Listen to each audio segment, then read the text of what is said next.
የጴጥሮስና የሶፊያ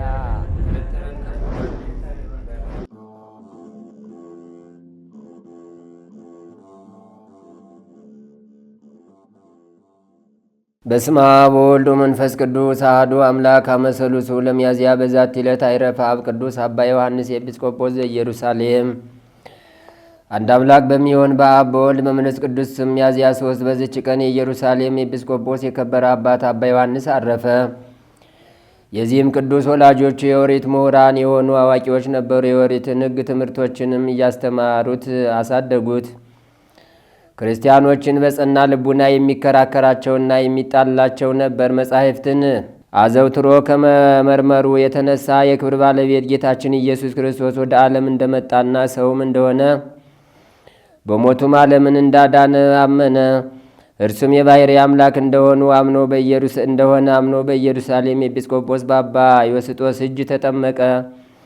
ዲቁናም ሾመው። ከዚያ በኢየሩሳሌም አገር ኤጲስቆጶስነት ለመሾም እስቲ ገባው ድረስ በበጎ ሥራና በእውቀት አደገ። ኤልያስ የሚባለው እንድሪያኖስም በነገሰ ጊዜ በኢየሩሳሌም ሀገር የፈረሰውን ሕንፃ ሁሉ እንዲያንጹና በስሙ ኤልያስ ተብሎ እንዲጠራ አዘዘ። ከዚያም በአይሁድ ምኩራብ ደጃፍ ላይ ታላቅ ግንብ ሰሩ። ከከበረ ደንጊያም ሰሌዳ ሰርቶ በላዩም ስሙን ኤልያስን ጽፎ በመግቢያው አኖረው። በዘመኑም ኢየሩሳሌም አሕዛብና አይሁድን ተመላሽ ሰለጠኑባትም። ክርስቲያኖችም ሊጸልዩ ወደ ጎልጎታ ሲመጡ ባዩአቸው ጊዜ አሕዛብ ይከለክሏቸው ነበር። በዚያ ዝሁራ በሚባል ኮከብ ስም መስጊድ ሰርተው ነበርና፣ ስለዚህም ክርስቲያኖችን በዚያ እንዳያልፉ ይከለክሏቸው ነበር። በዚህም አባት ላይ ከአሕዛብ ታላቅ መከራና ሐዘን ደረሰበት። ብዙ ጊዜ ደብድበውታል፣ በምድር ላይም ጎትተውታልና አጎሳቁለውታልና። እርሱም ነፍሱን ወደ እርሱ ይቀበል ዘንድ የክብር ባለቤት ጌታችን ኢየሱስ ክርስቶስን ለመነው። ጌታም ልመናውን ሰምቶ በሰላም አረፈ። በረከቱ ከእኛ ጋር ለዘላለም ትኑር አሜን። ሰላም ለዮሐንስ ለወልደ ማርያም ተላዊሁ ስርዓተ አይሁድ አዲጎ ሕግ አበዊሁ ኖላዊ በሰናይ ዘይሪ ያባጊሁ ፈለሰዮም መንገለት ፍሴታት ተሰፉ መቅሰፍተ ምንዳቤ ብዙሃ ሰሊጦ በስጋሁ። በዚችም ቀን ደግሞ የከበረ አባት በእስክንድርያ ለተሾሙ አባቶች ሊቃነ ጳጳሳት 71ኛ የሆነ አባ ሚካኤል አረፈ። ይህ አባት ከታናሽነቱ ጀምሮ የምንኩስና ልብስ ሊለብስ ወደደ። በአስቄጥስ ገዳም በአባ መቃርስ ቤተ ክርስቲያን መንኩሶ እስከሸመገለ ድረስ በዚያ ኖረ። በብዙ መነኮሳትም ላይ አበምኔት ሆኖ ተሾመ። በዘመኑ ሁሉ መልካም ተጋድሎ በመጋደል እግዚአብሔርን ደስ አሰኘው። በወንጌላዊ ማርቆስ ወንበር ላይ ሊቀ ጵጵስና ለመሾም እስኪገባው ድረስ ፍጹም ተጋድሎ በመጋደል ደከመ። ከእርሱ በፊት የነበረ ሊቀ ጳጳሳት አባ ገብርኤል ባረፈ ጊዜ ወንጌላዊ ማርቆስ ወንበር ያለ ሊቀ ጳጳሳት 4 ወር ኖረ። ለዚች ሹመት የሚሻል ሲመረምሩና ሲመርጡ ብዙ ደከሙ። ከብዙ ድካምም በኋላ 3 የገዳም ሰዎችን መርጠው ስማቸውን በ3 ክርታስ ጻፉ። የክብር ባለቤት የጌታችንን ኢየሱስ ክርስቶስንም ስም በአንዲት ክርታስ ጽፈው እያንዳንዳቸውን አሽገው በመሰዊያ ውስጥ አኖሯቸው። ቸር ጠባቂ ይሾምላቸው ዘንድ ኤጲስቆጶሳቱና ካህናቱ እስከ 3 ቀን እየጸለዩና እየቀደሱ እግዚአብሔርን በመማለድ ኖሩ። ከ3 ቀኖችም በኋላ አንድ ታናሽ ብላቴና ጠርተው ከእነዚህ ከ3ቱ ስሞች አንዱን አንስተህ ስጠን አሉት። ያም ብላቴና የዚህን አባት የአባ ሚካኤል ስም ያለበትን ያንን ክርታስ አወጣ። ሁሉም እግዚአብሔር እንደመረጠው አውቀው ይገባዋል እያሉ ሊቀ ጵጵስና ሾሙት። እርሱም በሹመቱ ላይ ሁና እንደሚገባ በመልካም አመራር ሥራውን መራ። የሚጽፍለትም ጸሐፊ መረጡለት። ስለ ምእመናን አጠባበቅና ስለ ማስተማር ወደ አገሮች ሁሉና ወደ ኤጲስቆጶሳቱ መልእክትን ይልክ ነበር። እርሱም ከኃጢአታቸው ተመልሰው ንስሐ እንዲገቡ ሕዝቡን ይመክራቸውና ይገስጻቸው ነበር። እግዚአብሔርን ይፈሩት ዘንድ ንጽሐ ነብስ ንጽሐ ልቡና ያለው ሆነ። የዚህንም ዓለም ጣዕም ያለውን ምግብ አይሻም አይመኝም። ክብሩንም ቢሆን ወይም ጥሪቱን ድሆችንና ችግረኞቹን አስቦ ይመጸውታቸው ነበር እንጂ ከእነርሱ የሚተርፈውንም ለቤተ ክርስቲያን ማሰሪያ ያደርገው ነበር። ይህ አባት ሙሉ ዓመት አልኖረም፣ ከዚያ የሚያንስ ነው እንጂ በሰላም በፍቅር ማረፈ። በረከቱ ከኛ ጋር ለዘላለሙ ትኑር አሜን። ሰላም ለሚካኤል ሀብተ ድንግልና ቅናቱ ሊቀ ጳጳሳት ውዱስ ወርቱ ሃይማኖቱ መኒ አንበሩ ውፃዌ ኤጲስቆጶሳት በእንተ ሲመቱ ወፃ ክርታስ እምነ ክርታሳት ሰለስቱ ስመዚያሁ ጽሑፈ ዛሃሎ ውስቴቱ። በዚችም ቀን ዳግመኛ ክርስቲያናዊ ነጋዴ መርቄ አረፈ። ይህም ቅዱስ ከአንጾኪያ ሰዎች ወገን ነው። ጉዝፋር የሚባል ወዳጅ ነበረው። ይህ ጉዝፋርም ጣዖት የሚያመልክ ከሃዲ ነው። ከሃይማኖት በቀር በምን አይለያዩም። ከዕለታትም በአንዲቱ መርቄና ጉዝፋር ነበግዱድ ወደሚባል አገር ለንግድ ሄደው ሰው በሌለበት በበረሃ ውስጥ 5 ቀን ተጓዙ። ክርስቲያናዊ መርቄም ባለጸጋ ነው። ከእርሱ ጋር 40 ልጥረ ወርቅ ነበረ። በጎዳና በጉዞ ላይ እያሉ ለሞት የሚያደርስ ደዌን መርቄ ታመመ። ከዚያም ራሱን አጽናንቶ እንዲህ ብሎ ጻፈ።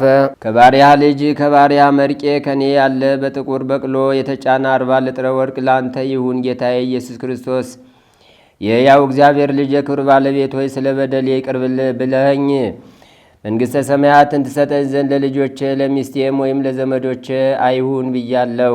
ይችን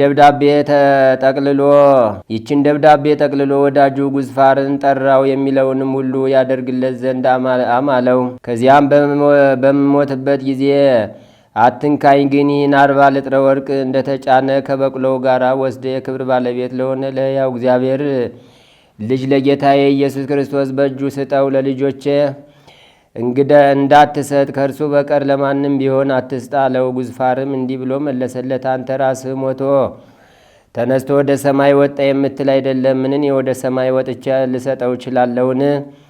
መርቄም እንዲህ አለው፣ ወደ ቤተ ክርስቲያን ሂድ፣ ራሱ ወደ አንተ ይመጣል፣ በእጅ ስጠው። ከዚህ በኋላ መርቄ ለመሞት ሲትቃረብ ራቅ ብሎ በመቀመጥ ጉዝፋር መሞቱን ይጠብቅ ነበር። ወደ እርሱም መላእክት የብርሃን ልብስ ይዘው በአየር ከእርሳቸውም ጋር ጻድቃን ሰማዕታት አሉ። ዳዊትን በመሰንቆ ያመሰግኑት ነበር። መንፈስ ቅዱስም በርግብ አምሳል ወርዶ በስጋው ላይ 3 ጊዜ ዞረ።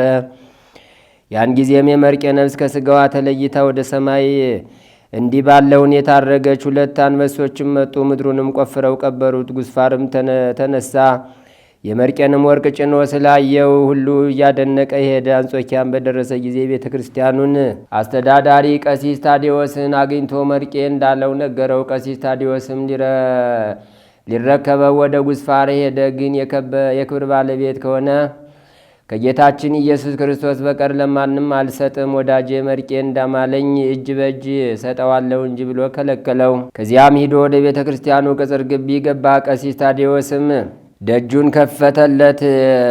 የተጫነውንም ወርቅ አውርዶ በፊቱ አኑሮ በዚያ ቆመ። ከሌሊቱ እኩሌታ ላይ እንደ ነጎድጓድ ድምፅ ያለ በቤተ ክርስቲያን ውስጥ ሰማ። ታላቅ ብርሃንም ወጣ። ጌታችንም ከሰማይ ወርዶ በመሰዊያው ላይ ተቀመጠ። መላእክትም ከእርሱ ጋር አሉ። ከመላእክትም አንዱ ከሃዲ ጉዝፋር ከዚህ ለምን ቆምክ አለው። እርሱም ወዳጁ መርቄ ለክብር ባለቤት ለጌታ ኢየሱስ ክርስቶስ እንጂ ለሌላ እንዳይሰጥ ብሎ እንዳማለው ነገረው። መልአኩም የክብር ባለቤት የሕያው እግዚአብሔር ልጅ ጌታ ኢየሱስ ክርስቶስ ይህ ነውና ና ስገድ አለው። ጉዝፋርም ሰገደ። ደብዳቤውንም ሰጠው። እየተንቀጠቀጠም የክብር ባለቤት ጌታዬ ኢየሱስ ክርስቶስ ሆይ አመንኩብህ አለው። ጌታም ያንን ወርቅ ይመዝኑት ዘንድ አዘዘ። 40 ልጥርም ሆነ። ጉዝፋርንም ከቀሲስ ታዲዎስ ዘንድ እንዲጠመቅ አዘዘው። ከቤተሰቡ ሁሉ ጋር ተጠመቀ። የተጠመቁትም 75 ነፍስ ሆኑ። ኃጢአተኛውን በንስሐ ተመልሶ መዳኑን እንጂ መሞቱን ለማይወድ ቸር ይቅር ባይና ሰውን ለሚወድ እግዚአብሔር ምስጋና ይሁን ለዘላለሙ አሜን። ሰላም ለመርቄ ክርስቲያናዊ ክቡር እንተመጠወ ወርቆ ለእግዚአብሔር ሰው በፈነው 40 በመድሎተ ልጥር ወሰላም ለፍቅሩ መምለኬ ጣዖት ጉዝፋር ምስለ ሰብአ ቤቱ ዘአምነ እምዝንቱ መንክር። አንድ አምላክ በሚሆን በአብ በወልድ በመንፈስ ቅዱስ ስም ሚያዝያ 4 በዚች ቀን የከበሩ ፊቅጦርና ዳኬዎስ፣ ኤርሞ፣ ሌሎችም ብዙዎች ሰዎች ሴቶችና ወንዶች ደናግላን በሰማዕትነት ሞቱ። ዛቅረብኩማ ኢሌታ ዘኪርያ ይላፈ ምን ለተጸምዱ ከዘልፈ ለላ አነብቶ ከብዘንዴቴ መጽሐፈን ተረሰይ ከግዚኦ ጸዲቀ መበለት ውቁፈ ምላቡላን ዘተርፈ ነቢያት ቅዱሳን ሐዋርያት ሰባክያን ሰማዕት ወጻድቃን ወመላእክት ትጓን ደናግል አድኅዩ መነኮሳት ሄራን ባርኩ ጉባኤ ዛቲ መካን እስከ አረጋዊ ልሂቅ ወንዑስ ሕፃን ለዘጸሐፎ በክርታስ ወለዘ አጻፎን ዘይደርስ ወለዘ አንበቦ ወለዘ ተርጎሞ በልሳን ሐዲስ ወለዘ ሰማ ቃሎ በዝነ መንፈስ በጸሎተሙ ማርያም አራቂተ ኩሉም ባይ ስውረ የመሐረነ ኢየሱስ ክርስቶስ። ተአምሪሁ ለአብይ ወክብር ወኃይል ሊቀ መላእክት ቅዱስ ፋኑኤል ጸሎቱ ወበረከቱ ያሉም ስለ ኩልነ ህዝበ ክርስቲያን ለዓለም ዓለም አሜን። ጸሎትና በረከቱ ከሁላችን ከህዝበ ክርስቲያን ላይ ጸንቶ ይኖርና መልአኩ ቅዱስ ፋኑኤል ያደረገው ታምር ይህ ነው። የቅድስት ቤተ ክርስቲያን ልጆች የሆናችሁ የሊቀ መላእክት ቅዱስ ፋኑኤል ወዳጆች ሆይ በዚህ ዓለም ረድኤትና ሞገስን በረከትንም በሚመጣውም ዓለምም እንደ እሳት በሚንቦገቦግ የሚነድ ክንፎቹ ባህረ እሳትን አሻግሮ ፍጹም ደስታ ያለበት ዘላለማዊ ሕይወትን ያሰጣቸው ዘንድ በየወሩ ስተኛ ቀን ይልቁንም አማላጅነቱ በመማጸን እንድንባስ ዘንድ በተመረጠች አምላኩ እግዚአብሔር በተሾመባት ቀን የሊቀ መላእክት ቅዱስ ፋኑኤል በዓልን አድርጉ። ጌታችን ኢየሱስ ክርስቶስ በደቀ መዝሙሬ ስም ቀዝቃዛ ውሃን ያጠጣ ዋጋውን አያጣም እላችኋለሁ እንዳለ የሊቀ መላእክት ቅዱስ ፋኑኤልን ዝክረ በዓል ከሚያደርጉ ጋር የሚኖር ከልብሱ ዘርፍና ከመጠምጠሚያው እየቀደዱ ወስደው በዱያን ላይ ሲያኖሩ ድውያን እስኪድኑ አጋንንትም እስኪወጡ ድረስ በሐዋርያው ቅዱስ ጳውሎስ ላይ አድሮ ደገኛ ተአምሩን እንዳደረገ በሊቀ መላእክት ቅዱስ ፋኑኤል እጅ ድንቅ ስራንም በሚገልጥ አምላኩ እግዚአብሔር የሚታመን አንድ ሰው ለእግዚአብሔር ስዕለቱን ያቀርብ ዘንድ ከሩቅ አገር መጣ። ባልንጀሮቹም በመንገድ እንዲህ በችኮላ ወዴት ትሄዳለህ ብለው ጠየቁት። ሰውየውም ሊቀ መላእክት ቅዱስ ፋኑኤል ምኞቴ ሁሉ ፈጽምልኝ፣ ከክፉ ነገርም ሁሉ ተውሮኝ ስላዳነኝ ሳይገባኝ ለእኔ ታላቅ ነገርን አድርጎልኛልና ያደረገልኝንም ለእኔ ብቻ አይደለም። አንድ ቀን ያለ መጠን ልጄ ሆዷ ተነፍቶ ታማብኝ ነበር። መጥቼ ነገርኩት፣ ፈወሰልኝ። አንድ ጊዜም አጠገቤ ከወደቀ ብረት የተነሳ ጆሮዬ ደንቁሮ ነበር። አንድ ጊዜም በጽኑ በሽታ ታምሜ ነበር። አንድ ጊዜም ከጠላቶቼ ብርቱ ጸብ ነበረብኝ። በየጊዜውም ከደረሱብኝ ከዚህ ሁሉ መከራ የነገርኩትን ሰምቶ ሰውሮኛልና ስዕለቴንም ልሰጥ ወደ እግዚአብሔር ቤት እየሄድኩ ነው አላቸው። እሊህ ሊቀ መላእክት ቅዱስ ፋኑኤል የሚወዱ ባልንጀሮቹም የተልእኮውንና ታላቁን ከፍ ያለች የአንደበታቸውን የምስጋና ዋጋን ይቀበሉ ዘንድ የቅዱሳን ጻድቃን ጸሎት ከማይጠንታቸው ጢስ ዕጣን ጋር የሚያደርጉ ደስታ የተመሉ በሊቀ መላእክት ቅዱስ ፋኑኤል አምላክ ሰማያዊ ንጉሥ ጌታችንና አምላካችን መድኃኒታችን ኢየሱስ ክርስቶስ ፊት ቆመው ፍጹም ስለ ፍጥረት ሁሉ የምትፈጸም ደስታና ምስጋና የተመላች ጸሎታቸውን የሚያቀሩ ብዛታቸው የማይታወቅ የሰማያውያን ሰራዊተ መላእክት አምላካቸው ቸር እግዚአብሔርን በወደዱ ሊቀ መላእክት ቅዱስ ፋኑኤል አማላጅነት ለሚታመኑ ሁሉ እንዲሁ ያደርጋልና እውነት ብለሃል አሉት። ይኸውም ሰው የመጋቤ ድንግል ሊቀ መላእክት ቅዱስ ፋኑኤል ድንቅ ስራውን እየመሰከረ ወደ ቤተ እግዚአብሔር ፈጥኖ ገሰገሰ። የመጋቤ ድንግል ሊቀ መላእክት ቅዱስ ፋኑኤል ጸሎትና በረከቱ ከህዝበ ክርስቲያን ላይ ጸንቶ ይኑር ለዘላለሙ አሜን። ኦርቶዶክሳዊት ተዋሕዶ ቤተ ክርስቲያን ብሉይን ከሐዲስ ሐዲሱን ከመጻሕፍተ ሊቃውንት ከመጻሕፍተ መነኮሳት ከገድላት ከድርሳናት ከተአምራት መጻሕፍት ጋር የምታስታርቅበት የምትተነተንበት የምታመሰጥርበት ጊዜ ቦታና ሁኔታ አላት። ኦርቶዶክሳዊት ተዋሕዶ ቤተ ክርስቲያንን ሁልጊዜ እንደምንላችሁ በሙሉ ቁመናዋ ለመገንዘብ በሙሉ ቁመናዋ ለማገናዘብ በሙሉ ቁመናዋ ለማወቅና ለመረዳት ለሌላውም ለማስረዳት ቤተ ክርስቲያኒቱን ማወቅ ያስፈልጋል። የኢትዮጵያን ቤተ ክርስቲያን ለማወቅ መጽሐፍ ቅዱስ ብቻ ማንበብ በቂ አይደለም። ብሉይ ሐዲስ ስለተነበበ አትታወቅም። እጅግ የረቀቀች የጠለቀች ከብሉይም ከሐዲስም ከዘመኑም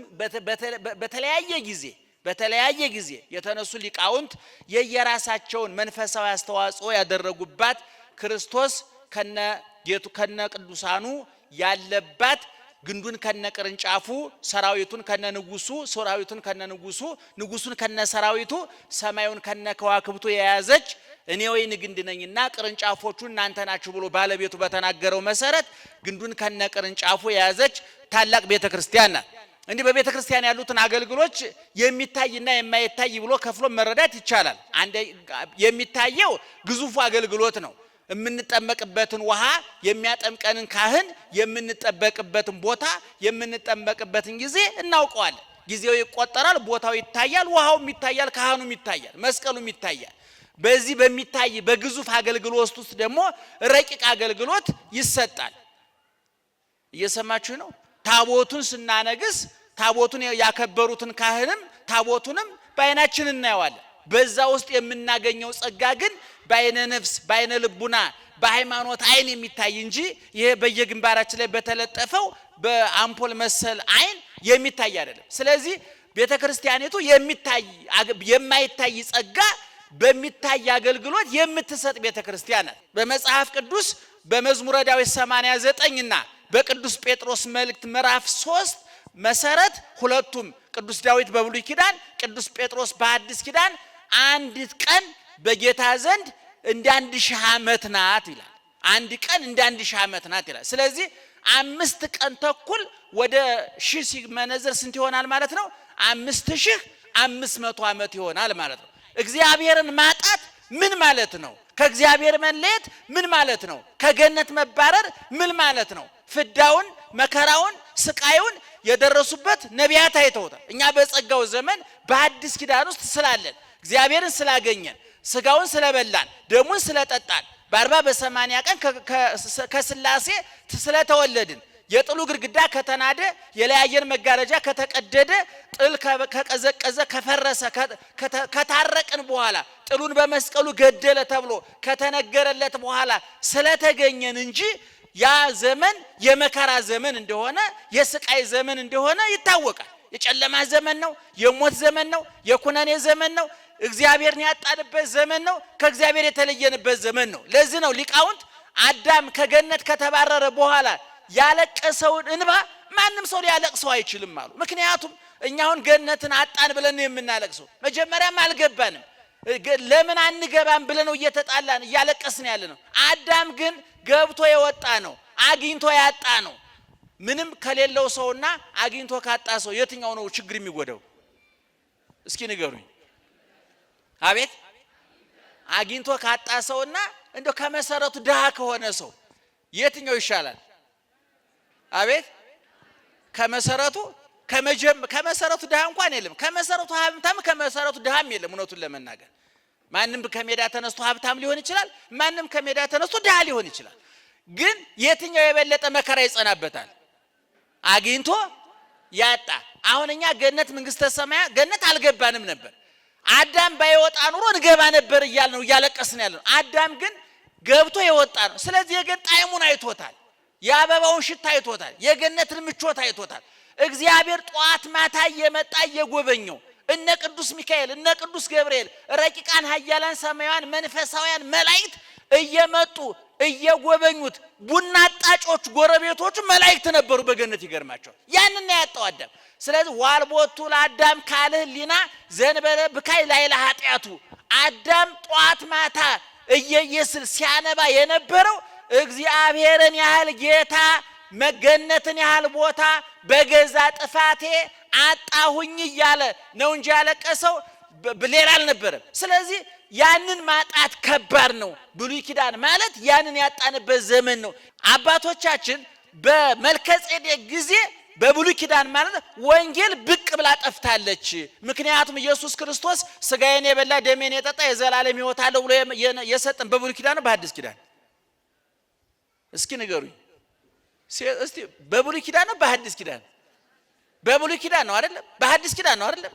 አሁን መልከጼዴቅ የነበረው ደግሞ ክርስቶስ ከመወለዱ 2000 ዓመት በፊት ነው። እንግዲህ የዛሬ 4000 ዓመት የነበረ ሰው ነው ማለት ነው። አብርሃም ሲመጣ አብርሃም ከሀብቱ ከ10 አንድ አውጥቶ ለመልከጼዴቅ አስራት ሰጠ፣ እጅ መንቻ ሰጠ ለካህኑ። መልከጼዴቅ ደግሞ በስንዴና በወይን ያስታኩት ነበር አለና ስንዴና ወይን ሰጠው ይላል። ስንዴው የስጋው ወይኑ የደሙ ምሳሌ ነው። ወንጌል በመልከጼዴቅ ጊዜ ብቅ ብላ ጠፍታለች። የብሉይ ኪዳኑና የሐዲስ ኪዳኑ መስዋዕት ላሳያችሁ ነው። እንዲያው መቼም ምእመናን አትቀየሙኝም። የጥንት ቅኔ ልንገራችሁ። መቼስ የትን በለው እናንተው ጋር ነው የምንለው። መቼም የቆየ የጥንት ቅኔ ነው። የዛሬ 400 500 ዓመት ገደማ የተደረገ በጥንት በብራና መጽሐፍ ጫፍ ላይ የተገኘ ቅኔ ነው እና ሊቃውንቱ በእውነት ኦርቶዶክሳውያን የተዋህዶ ሊቃውንት ጨዋታቸውም ቀልዳቸውም ሳቃቸውም ለቅሷቸውም ከመጻሕፍት ጋር የተገናኘ ነው። ሌላ አልቧልታ ወሬ ተራ ወሬ የላቸው፣ ተራ ንግግር የላቸው። ቢሳደቡ እንኳን እንደው አይሳደቡም እንጂ ቢሳደቡ እንኳን ቃለ እግዚአብሔር ነው የሚሳደቡት። የሚገርም ካንደበታቸው የሚወጣው ትምህርት ነው። ትልልቆቹ መምህሮቻችን እንደው እንደኛ ዋዛ ፈዛዛ ብቻ አይደለም፣ እንኳን እውነተኛው ትምህርታቸው እንደው ቀልድ እንኳን ጨዋታ እንኳን ሲጫወቱ ትምህርት ነበርና የዛሬ 400 ዓመት ገደማ የተደረገ ዋዜማ የሚባል የቅኔ አይነት ነው የምነግራችሁ። ተረጉመዋለሁ እንደ ጩኸባችሁ ብቻ አልቀርም፣ አይዟችሁ።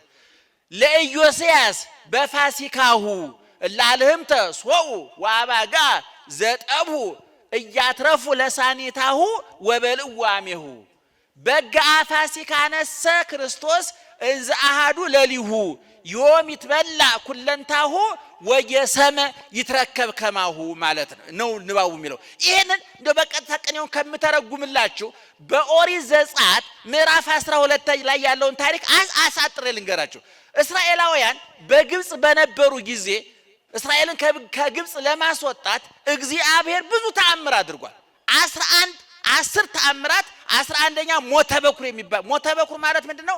ከንጉሱ ጀምሮ እስከ ተራው ሰው ድረስ ፈርዖን ግብጻውያን ማለት ነው እስራኤላውያንን አንለቅም ስላሉ እግዚአብሔር ብዙ ተአምራት እንኳን ቢያሳያቸው እምቢ ስላሉ የመጀመሪያው ተአምር ምንድነው? ከንጉሱ ጀምሮ በቤታቸው ያለን በኩርን መቅሰፍ ነው። በኩር ማለት የመጀመሪያ ልጅ ማለት ነው። የመጀመሪያ ልጁ እንዲሞትበት ታዘዘ። እግዚአብሔር መላከ ሞት ግን እነዛን እስራኤላውያን እንዳይቀስፍ ለይቶ እንዲቀስፍ እስራኤላውያን በጉን አርደው የበጉን ደም የበራቸውን መቃን መድረኩን የበሩ ላይ ከላይና ከጎን አለ አይደለም? ከታች አለ፣ ከላይ አለ፣ ከጎን አለ። መቃን መድረክ ይባላል አይደለም? ልክ የበጉን ደም ያን በሩን ይቀቡታል። ልክ ያ የሚቀስፈው መልአከ ሞት መጥቶ ደሙን ሲያይ ምልክቱን ሲያይ አልፎ ይሄዳል። የነማን ቤት ነው ማለት ነው? የእስራኤላውያን የግብፃውያን? አቤት የእስራኤላውያን መልአከ ሞት ያንን እያየ ያልፋል። ፋሲካ ማለት ማለፍ፣ ፓሳህ ማለት ማለፍ ማለት ነው። መሻገር ማለት ተሻገረው ማለት ነው። ስለዚህ ይሄ ከግብጽ ሲወጡ የነበረ ተአምር ነው፣ እግዚአብሔር ነው ያደረገው። በኋላ ግን እግዚአብሔር ምን ብሏቸዋል? ይሄ መረሳት የለበትም። እኔ ምእመናን፣ እኔ በጣም ከሚገርመኝ ነገር መካከል እግዚአብሔር ለቅርስ ይጠነቀቃል፣ ለታሪክ ይጠነቀቃል። መረሳት የለበትም ብሎ ያስባል። በዚህ በኦሪት ዘጸአት ምዕራፍ 16 ላይ እስራኤል 40 ዘመን መና እንደበሉ ሰምታችኋል። ከሰማይ እየወረደላቸው እግዚአብሔር ሙሴን ምን አለው? ኋላ የሚመጣው ትውልድ እግዚአብሔር መና ከሰማይ እያወረደ መግቦናል ብላችሁ ስትነግሩት የሚያፈዝ የሚቀልድ ተች ትውልድ ይመጣል፣ ውሸታችሁን ነው ይላችኋል። ስለዚህ ያን ጊዜ አላምንም እንዳይላችሁ መሶበ ወርቅ ስራና መሶበ ወርቁን በስስ ወርቅ ለብጥና ከመናው ከዚህ ከምትበሉት መና በቁና ሰፍረህ በመሶበ ወርቁ ውስጥ አድርገህ ከርናህ አስቀምጠው፣ እንዳይተላ እንዳይሸት እንዳይበላሽ አድርገዋለሁ፣ ለዘመናት ሲታይ እንዲኖር አድርገዋለሁ አለ። ማን ይሄን የሚያደርገው? እግዚአብሔር። ለማን? ለሚመጣው ትውልድ እንደዛ አድርጎ አስቀምጦ ኋላ የሚመጣው ትውልድ ታውቃለህ፣ ትውልዱ ተች ነው ታውቃለህ። ያ በተለየኛ ትውልድ ብዙ መተቸት ይወዳል፣ መንቀፍ ይወዳል። ያላነበበውን ያልተረዳውን መተቸት ይወዳል፣ መንቀፍ ይወዳል። አስረዱኝ፣ አብራሩልኝ፣ አመስጥሩልኝ አረ ምንድነው ብሎ ከመጠየቅ ይልቅ መንቀፍ ይቀረዋል። እና እግዚአብሔር ይሄ ትውልድ ተጠራጣሪ ትውልድ ይመጣል። ስለዚህ ከመናው ሰፍረ በመሶበ ወርቅ አድርገህ በቤተ መቅደሱ በቤተ እግዚአብሔር በሚመለክበት ቦታ አስቀምጠው። መና ከሰማይ እየወረደ በልተን ነበር ስትል ውሸት ነው ሲል አሳየው፣ ያንን አስረዳዋል። ኦሪት ዘጸአት ምዕራፍ 12 እቤታችሁ ገብታችሁ በደንብ አንቡት ምእመናን። እየሰማችሁ ነው? በዚህ በኦሪት ዘጸአት 12 ላይ ምን ይላል? እናንተ 7 10 12 ሆናችሁ አንድ በግ ረዱ፣ በጉን አርዳችሁ እለቱን ብሉት፣ ለነገ አይደር፣ አትቀቅሉ፣ ባዶውን አትብሉ። ብዙ መመሪያ ተሰጥቷችሁ ኮፍያችሁን አድርጋችሁ ወገባችሁን ታጥቃችሁ ጫማችሁን አድርጋችሁ ብትራችሁን ይዛችሁ ብሉት፣ መንገደኞች ናችሁ ነው ለጊዜው። ልክ ይሄ አንድ በግ በደንብ ስሙኝ። ስንት በግ ይታረዳል? አንድ በግ። ሰዎቹ ስንት ይሆናሉ? አንድ በግ እንዲጨርሱ ሰው አንድም ሰው ሊሆን ይችላል። እንግዲህ ከጨረሰው እንግዲህ ይጨርሳል። እስኪ አንድ በግ ለመጨረስ ስንት ሰው ያስፈልጋል? ንገሩኝ እናንተ እስኪ። አንድ በግ እንዳያድር እንደው ወደው ተጠባብሶ ተበልቶ እንደው አጥንቱ ሳይቀር እንደ ጥርግርግ ብሎ ከቤቱ ለነገ እንዳያድር ፍሪጅ አስገባው እንዳይባል ማለት ነው። ስንት ሰው ያስፈልጋል? አቤት ወንዶቹ ንገሩ፣ ሴቶቹ ብዙ አይበሉ። እስኪ ወንዶቹ ንገሩ፣ አንድ በግ ለመጨረስ ስንት ሰው ያስፈልጋል? አቤት ስንት ሰው? 20 ነገሩ ኑሮ ከፍቷል። ነክ ነው ተቀማምሶ ለመውጣት ነው እንጂ እሺ እንግዲህ ሁለት ጥያቄ መመል አንደኛ በጉ ምን አይነት ነው መባል አለ። ሁለተኛ ሰዎቹ እነማን ናቸው ማለት አንዳንድ ሰው ጀግና አለ፣ ሁለት እንጀራ የሚያጠናቅቅ አለ። አንዳንዱ ደግሞ አንድ እንጀራ እንኳን ግማሽ እንጀራ በልቶ በቃኝ የሚል አለ። እንግዲህ እሱን ታውት ወደ ታሪኩ እንመለስ። እግዚአብሔር ግን ምን አለ?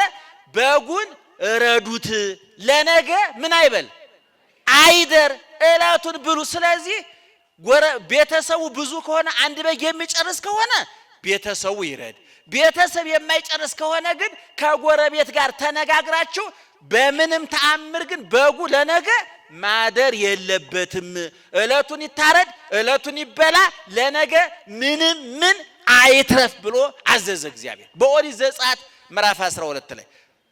በጣም ጥሩ። ስንት በግ ይታረዳል? ስንት ሰው ይበላዋል?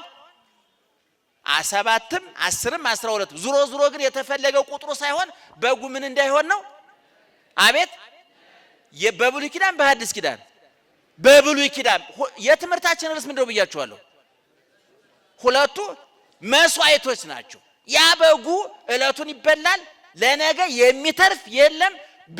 በየቤቱ ደግሞ የሚታረደው የተለያየ በግ ነው። ምናልባት አዲስ አበባ ውስጥ 5 ሚሊዮን ሰው ቢኖርና በየቤቱ ይበላ በጣም ብዙ ሺህ በጎች አልቀዋል ማለት ነው። የብሉይ ኪዳኑ ማለት ነው። ሌላ ሁለተኛው ደግሞ ይሄ ምሳሌው ሲሆን እዛው ብሉይ ኪዳን ጋር ሆነን በብሉይ ኪዳን አንድ ሰው ኃጢአት ሲሰራ ወደ ቤተ መቅደሱ በብሉይ ኪዳን ነው ማለት ወደ ቤተ መቅደስ በግ ይዞ ይመጣል። ወይም ደግሞ ደም ያለው እንስሳ ሲታረድ ደም የሚፈሰው እንስሳ ይዞ ይመጣል። ለምሳሌ በግ ይዞ ይመጣል እንበል። በግ ይዞ ይመጣና ከካህኑ ፊት ይቆማል። ካህኑ እንደዚህ ይቆማል፣ በጉ እንደዚህ ይቆማል፣ ሰውየው ኃጢአተኛው እንደዚህ ይቆማል። ስንት ነገር አለ ማለት ነው። እዚህ ጋር ማን ቆሟል? እዚህ። አቤት! እዚህ። አሁን ይሄ ሰውየው ለዚህ ለካህኑ ኃጢአቱን ይናገራል። በኃጢአተኛውና በካህኑ መካከል የቆመ ምን አለ? በግ አለ። ኃጢአተኛው ለዚህ ለካህኑ ኃጢአቱን ይናገራል። ሰርቄያለሁ፣ ገድያለሁ፣ ምን ብያለሁ ሊሆን ይችላል። ዝርዝር ጉዳዩን አናውቀው። በጉ ይሄን ንግግር ቆሞ እያዳመጠ ነው። እሱ የሚያውቀው ነገር የለም። ኃጢአተኛውና ካህኑ እየተነጋገሩ ነው። ይሄ ኃጢአተኛው ካህኑን ለካህኑ ተናግሮ ከጨረሰ በኋላ ካህኑ ማን ላይ? አቤት! በበጉ ላይ እጁን ይጭንና ይጸልያል። ለምን? የዚህ ሰውዬ ኃጢአት በካህኑ ጸሎት አማካኝነት ወደ በጉ እንዲሸጋገር ማለት ነው። በጉ ስለ ኃጢአቱ የሚናገር የሚያውቀው ነገር አለ። አመንዝሯል፣ ሰርቋል፣ ዋሽቷል። ኃጢአት የሰራው ማን ነው? እሺ፣ ወደ በጉ ኃጢአቱን ያስተላለፈው ማን ነው? ካህኑ። ኃጢአቱን የተሸከመው ማን ነው? በጉ ይወጣና ይታረዳል፣ ደሙ ይፈሳል። በሚፈሰው ደም በግ የማን ኃጢአት ይሰራያል? የማን? በማን አማካኝነት? ወደ ማን ተዘዋውሮ? ልባር። ይሄ መቼ ነው? በሐዲስ ኪዳን በብሉይ ኪዳን? በብሉይ ኪዳን። እነዚህ ሁለት ታሪኮች ያዙና ወደ ሐዲስ ኪዳን እንምጣ። ኢየሱስ ክርስቶስ ዓርብ ሊሰቀል ሐሙስ ማታ በማቴዎስ ወንጌል ምዕራፍ 26ም በዮሐንስ 13ም በሚገባ ተጽፏል። በሉቃስም ተጽፏል። ከደቀ መዛሙርቱ መካከል ሂዱና ሁሩ ሀገረ ዘቅድሜክሙ፣ ወደፊታችሁ ወዳለው ሀገር ሂዱ፣ በዛ ወትረክቡ አሐደ ብእሴ ዘይጸውር ጻሕበ ማይ፣ ውሃ በማሰሮ በገንቦ የተሸከመ ሰው ታገኛላችሁ። ወበልዎ እንዲህ በሉት፣ ይቤለከ ሊቅ፣ መምህራችን እንዲህ ብሎሃል፣ በኀቤከ ገብር ፋሲካ ምስለ አርዳኤ፣ ከደቀ መዛሙርቴ ከተማሪዎች ጋር በአንተ ቤት ፋሲካን አከብራለሁ ብላችሁ ንገሩት። ለማን? ለሰውየው። እነማን ናቸው የሚነግሩት? ሐዋርያት። ሰውየው ምን ተሸክሟል? አቤት! ውሃ በእንስራ ወውእቱ ያርእየክሙ ጽርሐ ንጹሐ፣ እሱም ንጹሕ ቤት ርሱየ ወስርግወ፣ የተነጠፈ የተጎዘጎዘ የተጠረገ ያማረ የተጋረደ ቤት ያሳያችኋል። ሂዱና በጉን የምናርድበት ቢላዋ፣ ስጋውን የምንቀቅልበት ድስት፣ ደሙን የምንቀበልበት ብርት ወይም ደግሞ ሳህን አዘጋጁ፣ አዘጋጅታችሁ ጠብቁኛል። ከዛ በኋላ ጌታ ወደዛ ቤት ሄደ። ቤቱ ተጠርጓል፣ ተወልሏል፣ ተነጥፏል፣ መጋረጃው ተጋርዷል፣ ንጽህናው ተጠብቋል፣ በጉ ተዘጋጅቷል፣ የሚታረድበት ቢላዋ፣ ደሙን የሚቀበሉበት ሳህን፣ ደሙን ስጋውን የሚቀቅሉበት ድስት ተዘጋጅቷል። በዛ ቤት ኢየሱስ ክርስቶስ ፋሲካ አደረገና ወዳው ይሄን ካደረገ በኋላ ወደ ዮሐንስ ወንጌል ስንመጣ የደቀ መዛሙርቱ ወምቅድመ በዓለ ፋሲካ ሶበኮናም ከፋሲካ በፊት ወደ አብ የሚሄድበት የሚሞትበት ማለት ነው ቀን እንደደረሰ አውቆ አፍቀሮሙ ለሊያው ወዳጆቹን ወደዳቸው ወለዝሩፉ አፍቀሮሙ እስከ ወዳኛው ወደዳቸው ይልና እዛው ራስ ሲበሉ ሰይጣን በይሁዳ ልብ ገባ ይላል። ከዛ በፊት ግን ኢየሱስ ክርስቶስ 12ቱን ሐዋርያት ደርድሮ ፊት ለፊት ሐዋርያ በወንበር እነሱ ተቀምጠው እሱ ውሃ በሳፋ በገበቴ በኩስኩስት በምንም በሉት አቅርቦ አደግድጎ ተንበርክኮ የ12ቱን ሐዋርያት እግር አጠበ።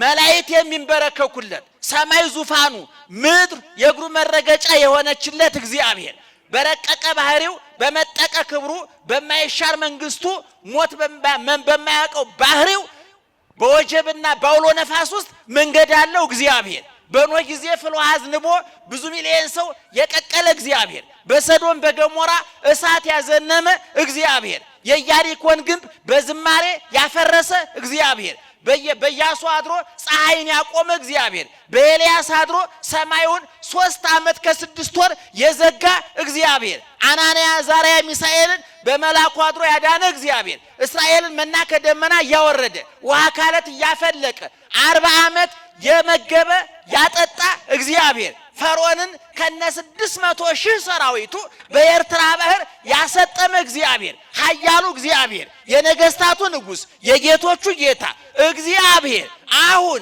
በአጭር ቁመት በጠባብ ደረት ተወስኖ አደግድጎ አሸርጦ ተንበርክኮ የደቀ መዛሙርቱን እግር እያጠበ ነው። ለዚህ ነው ቅዱስ ያሬድ ዝረፈቀ ምስሌሆሙ ለድራር ዘምስለ ኪሩቤል ዘዲበ ኪሩቤል ይነብር በኪሩቤል አድሮ የሚኖር እግዚአብሔር ከደቀ መዛሙርቱ ጋራ ለራት ተንበረከከ። ዘሎቱ ይሰግዱ መላእክት ወሊቅ እየሰማችሁ ነው። ዘሎቱ ይሰግዱ መላእክት ወሊቃነ መላእክት መላእክት የመላእክት አለቆች የሚንቀጠቀጡለት የሚሰግዱለት በትንቢተ ኢሳይያስ ምዕራፍ 6 ላይ ወምዝም ዓመተ ሞተ ኦዚያን በሞተበት ወቅት ርኢክዎ ለእግዚአብሔር እንዘ ይነብር ዲበ መንበሩ ነዋህ ወልዑል በነጭ በረጅም ዙፋኑ ላይ ተቀምጦ አየሁት። የልብሱ ዘርፍ መቅደሱን ሞልቶት ነበር። ወሱራፌል ይቀውሙ አውዶ መላእክት ሱራፌል ኪሩቤል ዙሪያውን ከበውት ነበረ። ወለላሃዱ 6 ክነፊሆሙ ለእያንዳንዳቸው 6 ክንፍ ነበራቸው። በክሌ ክነፊሆሙ ይከድኑ ገጾሙ በሁለት ክንፋቸው ፊታቸውን ይጋርዳሉ። ወበክሌ ክነፊሆሙ ይከድኑ እግሮሙ በሁለት ክንፋቸው እግራቸውን ይጋርዳሉ። ወበክሌ ክነፊሆሙ ይሰሩ አንጻረ ህቡረ በሁለት ክንፋቸው ጽንፍ እስከ ጽንፍ ሲበሩ ይኖራሉ። ወይብሉ ህቡረ ቅዱስ ቅዱስ ቅዱስ እግዚአብሔር ጸባኦት አሸናፊ እግዚአብሔር ምስጋና ምድርን ሰማይን የሞላ እያሉ እየተንቀጠቀጡ ይሰግዱለታል። ለማን? ጮክ ብላችሁ ንገሩኝ። ለማን? እነማን? አቤት መላእክት ናቸው። ልብ አድርጉ። በሁለት ክንፋቸው ምናቸውን ይጋርዱ ነበር? ፊታቸውን። ይህን ሊቁ ሲተረጉም ከመያው ኢዮሙ ነበልባሉ ብርሃነ መለኮቱ እንዳያቃጥላቸው ነው አለ። ጋርደው ያድኑታልን ቢሉ የፍርሃት ምልክት ነው። ሕፃናት ልትመቷቸው ሲሉ እጃቸውን ይጋርዳሉ አይደለም? እጃቸው የነሱ ሳይሆን ቀርቶ አይደለም ስለሚፈሩ። ሴቶች ልትመቷቸው ስትሉ ባሎች ይሄ የድሮ ነው አያዋጣም መሰል ያዋጣል። ወንዶች የሚመታ ሚስት አለ ዛሬ እንዳትደባደቡ አረመኔነት ነው። ሚስቱን የሚደበድብ ሰው ነው ቀየቀበለ ሊቀበል ከሆነ ህዝብ ይደበድባል። ይገርማቸው ቤቱ ነው የሚለማመደው እና እንዳትደበድቡ። ነገሩ የሚደበደብም ሴት የለ እግዚአብሔር ይመስገን ራሳችሁ ነፃ ወጣችኋል። ዙሮ እንደዚህ ሲላቸው ምናቸውን ይጋርዳሉ? ፊታቸውን ይጋርዳሉ። ይሄ ምንድነው? ትዕምርተ ፍርሃት የመንቀጥቀጥ የመፍራት። አሁን በሐዋርያት ፊት ተንበርክኮ ውሃ በገበቴ ይዞ ሊያጥብ የተንበረከከው አሁን ያልነው እግዚአብሔር ነው። ይሄ እግዚአብሔር ነው። ሰማይ ዙፋኑ የሆነ እግዚአብሔር ነው። ምድር የእግሩ መረገጫ የሆነችለት እግዚአብሔር ምን አደረገ? አደገደገ። አደግድዎ ምን ሆነ? ተንበረከከ። ተንበረከኮ ምን አደረገ? አጠበ። የነማንን እግር? የሐዋርያትን እግር። እኔ አምናም አስታውሳለሁ ነግሬያቸዋለሁ። በእውነት ምእመናን የጴጥሮስን እግር፣ የዮሐንስን እግር፣ የያዕቆብን እግር፣ የማቴዎስን እግር፣ የቶማስን እግር፣ የበርተሎሜዎስን እግር የነዚህን ቢያጥብ ነገ ይክሱታል። ዓለምን ዙረው የረከሰውን ይቀድሳሉ፣ የፈረሰውን ያድሳሉ፣ የተለያየውን ያገናኛሉ፣ ሰውን ከእግዚአብሔር ያስታርቃሉ፣ መንግሥተ ሰማያት በር ያስከፍታሉ፣ ዋጋ ይከፍላሉ።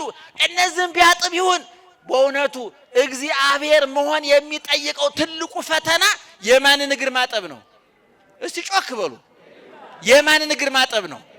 በእውነት እንዲያው እዚህ ውስጥ በወሬ ከሚስታችሁ ጋር የተጣላችሁ ወንዶች የላችሁም? ሳይሆን አይቀርም ብላችሁ ገምታችሁ በግምት ሳይሆን አይቀርም ፊቱን አጥቁሮብኛል፣ ኮከብ አይወደውም፣ ከእነንትና ጋር ይውላል፣ ይህን ሳያደርግ አይቀርም ብላችሁ የተጣላችሁ የተለያያችሁ ሰዎች የላችሁም?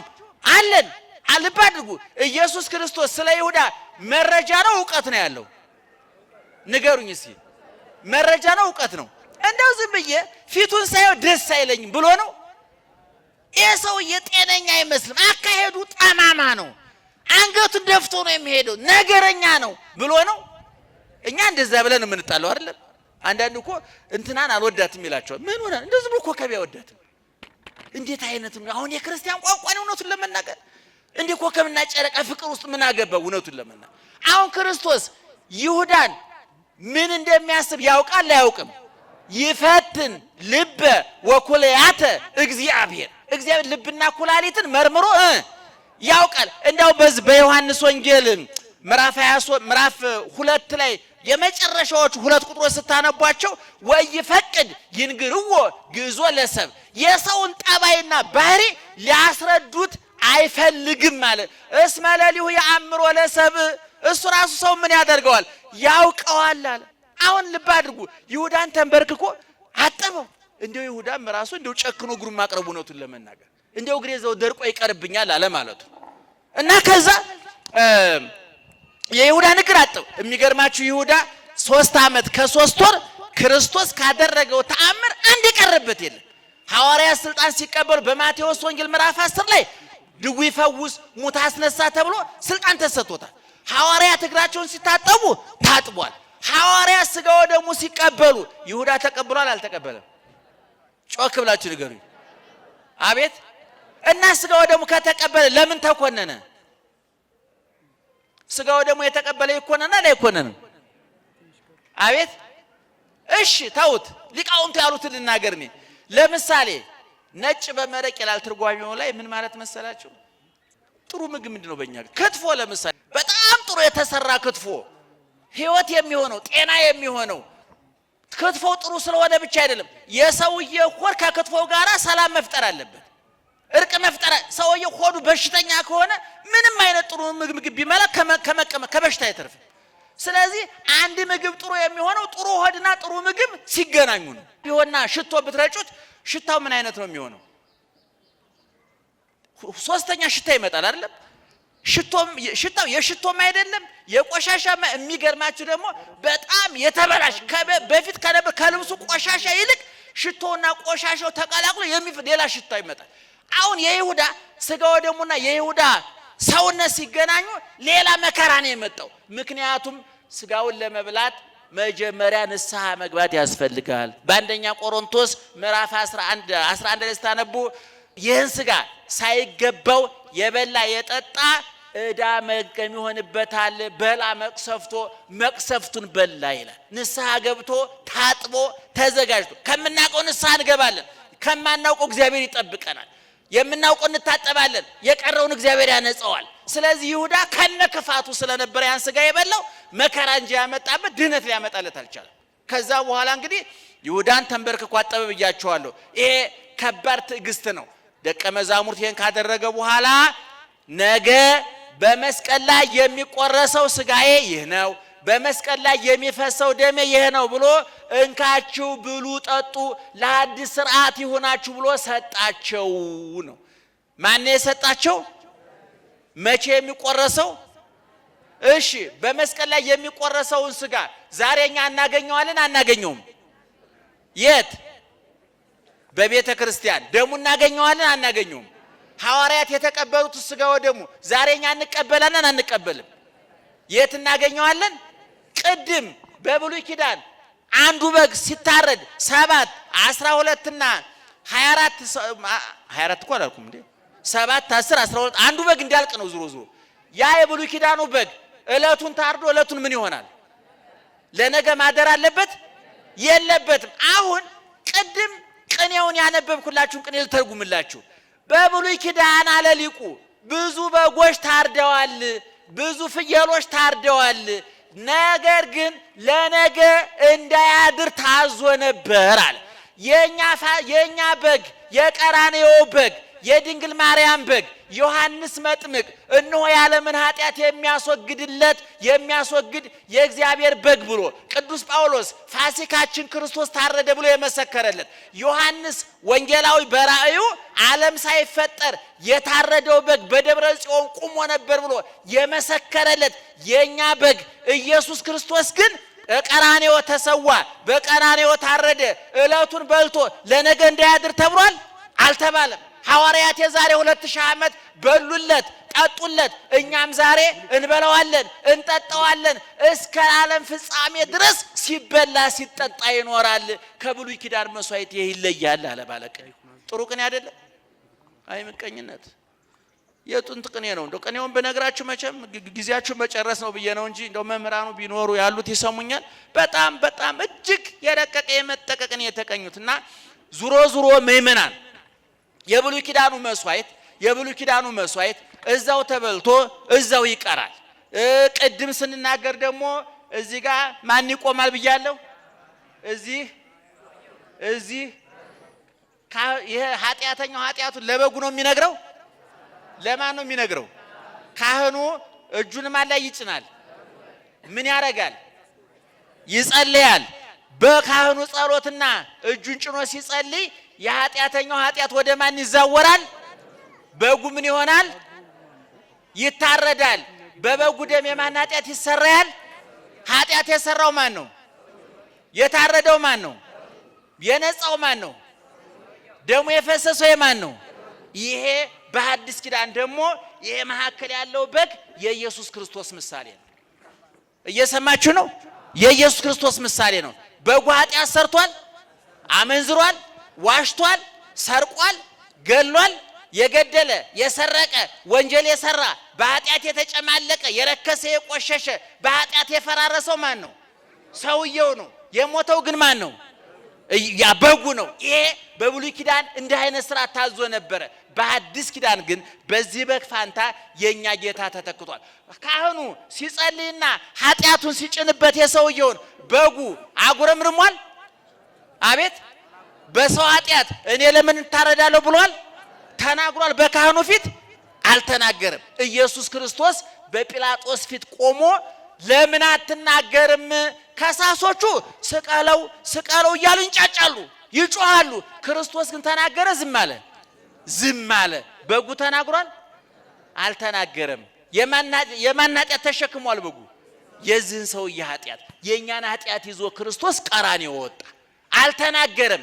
በጉ ምነው በሰው ኃጢአት እኔ እነዳለሁ፣ እኔ እታረዳለሁ፣ እጠበሳለሁ አላለም። ኢየሱስ ክርስቶስ የእኛን ኃጢአት ይዞ በጲላጦስ ፊት ቆመ፣ አልተናገረም። ምክንያቱም ለእኛ ዋስ ሆኗል። እኛን ተክቶ ነው እየሞተ ያለው፣ እኛን ተክቶ ነው እየተሰቀለ ያለው። ወንጀል አልሰራሁም ማለት አይችልም ኢየሱስ ክርስቶስ። ምክንያቱም በወንጀለኛው በአዳም ቦታ ገብቷል፣ በኃጢአተኛው በአዳም ቦታ ገብቷል። ልክ በጉ በማያውቀው በሰው ኃጢአት ምክንያት ደሙ እንደፈሰሰ እንደታረደው ሁሉ ኢየሱስ ክርስቶስም ቀራንዮ ላይ ወጥቶ ተሰቀለ፣ ለኛ ኃጢአት ሲል ሞተ። ይሄን እያነግን እንግዲህ ጠቅለል ለማድረግ ያህል ሁለት ነገር ተናግሬ ልጨርስ። አንደኛ ኢየሱስ ክርስቶስ የቃልም የተግባርም መምህር ነው። ኢየሱስ ክርስቶስ ይናገራል፣ ያደርጋል፣ ባደረገው ይፈርዳል፣ በፈረደው አይጸጸትም። ስሙኝ፣ እግዚአብሔር ይናገራል፣ እግዚአብሔር ያደርጋል፣ ባደረገው ይፈርዳል፣ በፈረደው አይጸጸትም። እስመ አልቦ ንስሐ በጸጋ እግዚአብሔር ነው። እግዚአብሔር ይኔስ አይጸጸትም። እግዚአብሔር ተጸጽቶ ያቅም። ምክንያቱም እግዚአብሔር የሚሰራውን ስራ በባህሪው ዕውቀት ስለሚሰራው ጸጸት ለባህሪው አይስማማውም። ስለዚህ ኢየሱስ ክርስቶስ የይሁዳን እግር ተንበርክኮ አጠበ። እስኪ እዚህ ውስጥ ያለነው ሰዎች እውነት ታጋሾች ነን ወይ? ቻይዎች ነን ወይ? ሚስቶቻችንን ባሎቻችንን እንችላቸዋለን ወይ? እንታገሳቸዋለን ወይ? ይሁዳ ከክርስቶስ ጋር 3 ዓመት ከ3 ወር ቆሟል ኑሯል። ይገርማቸዋል።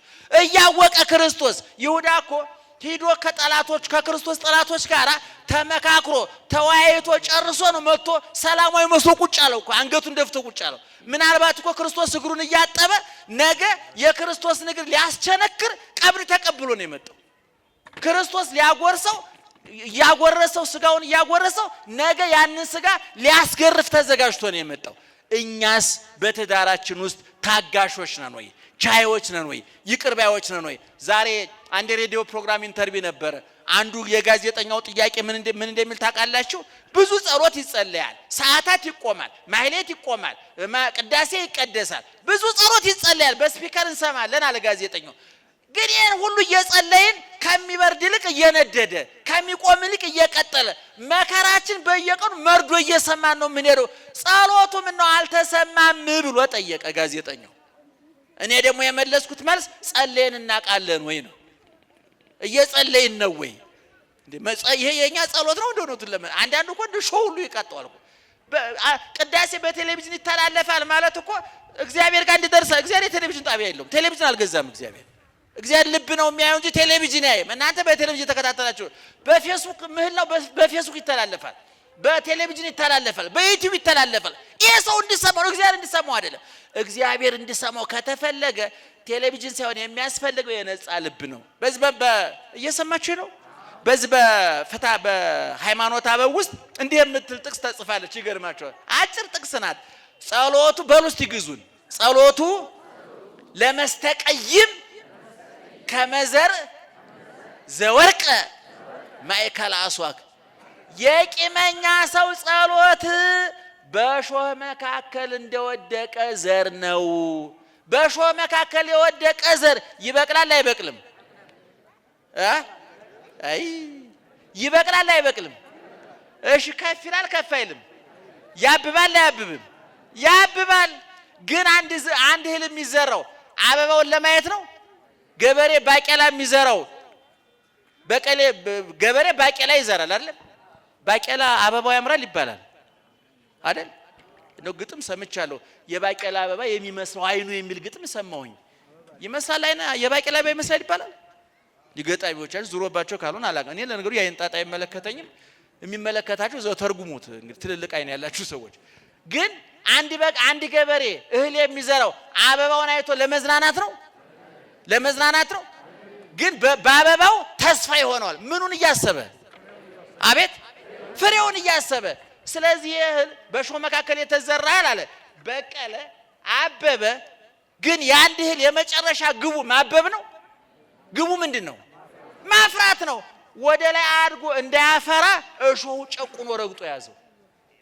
የቂመኛ ሰው ጸሎት ማለት በሾህ መካከል እንደተዘራ ዘር ነው። አበባ ማለት ምን ማለት ነው? ወይዘሮ ገሌ ነግቶ ለኪዳን ነጠላቸውን አንጠልጥሎ ቤተክርስቲያን ነው። አቶ ገሌ ጋቢያቸውን ለብሰው ቅዳሴ ነው። ወይዘሮ ገሌ ይባል ያ አበባ ነው። እግዚአብሔር እኛ አይተናል። ጋቢ ለብሶ እንደሄደ ነጠላ ለብሳ እንደሄደች አይተናል። እቺ ሴትዮ እግዚአብሔር ጋር ተገናኝታ ነው ተላትማ ነው የመጣችው? ትልቁ ጥያቄ እሱ ነው። እቢሮ ሰው እያስለቀስ አንተ በጋቢ ተጠቅለህ እንደ በቆሎ እሸት እዚህ ብትገተር አንተ ነው የሰማም እግዚአብሔር። እሱ እሸት ነው። እዚህ ተሳልመ ከሆነ ተላትመን የተመለስከው መላተም እንለዋለን። እሱ በቤት ሰራተኛሽን እያስለቀሽ ጎረቤት ጋር እየተናከሽ ባልሽን እያስለቀሽ እዚህ መተሽ ብታለቅሽ ሶፍት ጠጥቶት ይቀራል እንባሽን። በፍጹም እሱ ጸሎት አይሰማም እግዚአብሔር። ስለ ጸሎታችን ያልተሰማው እኛ ስላልጸለይን እግዚአብሔር ከመስማት አቁሟል። እንደምእመናን በማርያም ንገሩኝ፣ እግዚአብሔር መስማት አቁሟል? ትንቢተ ኢሳይያስ ምዕራፍ 59 ቁጥር 1ን ተመልከቱ። ቦኑ ይሰም በዝኔ ወቦኑ ይክል አድህኖ በእዴ። ጆሮዬ ከመስማት አልደነቆረም፣ እጄም ከማዳን አላጠረም። ነገር ግን በእኔና በእናንተ መካከል ኃጢአታችሁ ግድግዳ ሆኖ ቆሟል ነው የሚለው። ስለዚህ በስፒከር ቅዳሴ ስለተቀደሰ ማለት ስለተቆመ ሰዓታት ስለተቆመ አሁን ደግሞ ይገርማቸዋል። እኔ ሁሉንም ሃይማኖቶች የተጠናወታቸው በሽታ ልናገር መቼም አትቀየሙኝ። እልህ አሁን አንድ ፕሮቴስታንት አጠገባችሁ ሲያልፍ በሰላም ሲያልፍ የነበረው ሰውዬ እኮ ነው ማተብ ያየ ሰው ያደረገ ሰው ኢየሱስ ጌታ ነው ይላል። ይሄ ሰውዬ ኢየሱስን ለማስደሰት አይደለም ወልደ ኢየሱስን ለማበሳጨት። አንድም ኦርቶዶክስ አጠገቡ ጴንጤ እንዳለ ካወቀ ምንድነው ማርያም ወይ እንወድሻለን። አሁን ማርያም ለማስደሰት አይደለም አጠገቡ ገብረ ማርያም የሚባለውን ጴንጤ ለማናደር ነው። ይሄ ሰማይ አይደርስም። በፖለቲካውም ይሄ ነው ታውቃላችሁ። ፖለቲካ እኔ እውነቱን ለመናገር አገር እንዲቀና ከተፈለገ ከእልህ ነፃ መውጣት ያለባቸው 3 ነገሮች ልንገራችሁ፣ ያዙልኝ። ሃይማኖት በሉ፣ ፖለቲካችን፣ ትዳራችን። በቃ አንዳንድ እህቶች ባሎቻቸውን ለማናደድ እኛ መጽሐፍ ላይ ምን ይላል መሰላችሁ? አንድ ሴት ማታ ቤት ገብታ በመንገድ ላይ ብዙ ወንድ ልታይ ትችላለች፣ መልከ መልካም ከባሏ የበለጠ መልከ መልካም። ለሷ ግን በዓለም ላይ ካሉ ሰዎች መርጣ ብፌውን አንስታለች። ሌላ ወንድ ማየት ነውር ነው። አቤት ዛሬ ያየሁት ወንድ አይባልም። አቤት ዛሬ ያየኋት ሴት ስታምር ጸጉሯ ሲያምር አይባል። ድርሻህን አንስተሃል። እንደ ሰው ብፌ ላይ የምን መልከስከስ ነው? ነውር ነው። መጽሐፉ ይከል ማርያም ነው የምላችሁ እኮ ይትግበር በዘታ ቀና ለበሲት ከሲራክ 37 ላይ ሚስትን የሚያስቀና ነገር አትናገር ማለት ነው። አቤት ዛሬ ያየኋት ሴት ጸጉሯ አረዛዘሙ ምን ማለት ነው? ትዳር እየበተንከው ነው ታውቋል። ምናልባት የሚስት ጸጉር አጭር ቢሆን እኮ ትዳር እሳት በለው ውሃ በለው። የእሳት የበላው እግዚአብሔር ተጣልቶ አይደለም ሚስት ምላስ አላርፍ ብሎ ነው፣ በገዛ እጅ ነው። እና ደህና ደሩ። አምላካችን ኢየሱስ ክርስቶስ የሰማነውን በዝን ልቡናችን ይጻፍብን፣ ከቅዱሳን ረድኤት በረከት ያሳትፈን፣ ሰላም ቀን ያውለን፣ በዓሉን የበረከት በዓል ያድርግልን። አምላካችን ንቁ የኦርቶዶክስ ተዋሕዶ የንስሐ መርከብ ማኅበርተኞችን በቸርነት ጠብቀን፣ ቅድስት ሀገራችን ኢትዮጵያን በቸርነት ጠብቅልን፣ አስራረ ቤተ ክርስቲያንን አስታክስልን፣ ቅድስት ተዋሕዶ ሃይማኖታችን አስፋልን፣ ምእመናንን በሃይማኖት አበርታልን። የሰላም አምላክ ሰላምን ስጠን። ቀኑን ባርከ ቀድሰ በሰላም አውለን። አቡነ ዘበሰማያት ይትቀደስ ስምከ ትምጻእ መንግሥትከ ወይኩን ፈቃድከ በከመ በሰማይ ከማሁ በምድር ሲሳየነ ዘለለ ዕለትነ ሀበነ ዮም ወኅድግ ለነ አበሳነ ወጌጋየነ ከመ ንሕነኒ ንኅድግ ለዘአበሰለነ ኢታብአነ እግዚኦ ውስተ መንሱት አላ አድኅነነ ወባልሐነ ኩሉ እኩይ እስመ ዚአከ ይእቲ መንግሥት ኃይል ወስብሐት ለዓለመ ዓለም። በሰላመ ቅዱስ ገብርኤል መልአክ ኦ እግዝእትየ ማርያም ሰላም ለኪ ድንግል በሕሊናኪ ወድንግል በሥጋኪ እመእግዚአብሔር ጸባዖት ሰላም ለኪ ቡሩክት አንቲ እምአንስት ወቡሩክ ፍሬ ከርሥኪ ተፈሥሒ ፍሥሕት ኦ ምልዕተ ጸጋ እግዚአብሔር ምስሌኪ ሰአሊ ወጸልይ ምህረታ በፍቅር ወልኪ ኢየሱስ ክርስቶስ ከመ ይስራይ ለነ ኃጣውኢነ ተማኅፀነ ብኪ ኦ ተወካፌ ንስሐ ወሰራይ ኃጢአት ኢየሱስ ክርስቶስ ስረይ ኃጢአትየ ወኃጢአተ ኩሉ ሕዝብ። ንቁ ሚዲያ ለተመልካቾቹ ከሚያደርሳቸው ዕለታዊ ሳምንታዊና ወርሃዊ ዝግጅቶች መካከል የየዕለቱን ስንክሳር ወርሃዊና ዓመታዊ የቅዱሳን ገላትና ድርሳናትን በኢትዮ ማህበር የዩቲዩብ ቻናል ያቀርባል። የየዕለቱን ስንክሳር ባሉበት ሆነው በማድመጥ እንዲሁም ወርሃዊና ዓመታዊ የቅዱሳንን ዜና ሕይወታቸውን በማድመጥ ከቅዱሳኑ በረከትና ረድኤት እንዲያገኙ ንቁ ሚዲያ የሁል ጊዜ ምኞቱ ነው። በየዕለቱ የሚለቀቁ ዜና ቅዱሳንን ላይክ፣ ሼር እና ሰብስክራይብ በማድረግ አገልግሎቱን ይደግፉ። ንቁ ሚዲያ ርቱ የቤተ ክርስቲያን ልሳን